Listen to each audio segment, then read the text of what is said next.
Hey guys, so we're back here at the Kloss project. I just wanted to show you a couple different things that we did here. So this area was very overgrown with landscape trees, a lot of weeds, different, odds and ends here and there as the clients moved in. So they asked us to come in and clear this whole area out in preparation of making it somewhere enjoyable.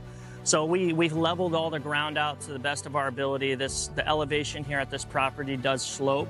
So without building a retaining wall, we are minimized to the amount of slope and grade we could do without erosion.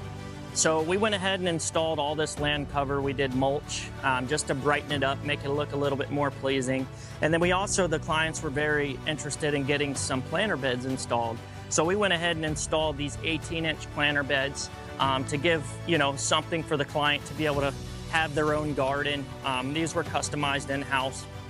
Nothing too crazy, but definitely, a nice little touch to this area.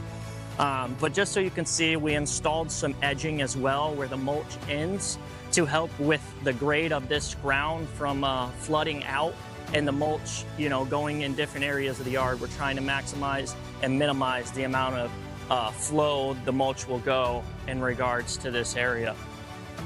And then we also added these Tennessee fieldstones as well in the area of these planter beds to where when the client does come out here, when their garden is fully up and working and cooperating, they have a nice little area that they could walk through and be able to delegate their plants and pick whatever foods, vegetables, and fruits they have.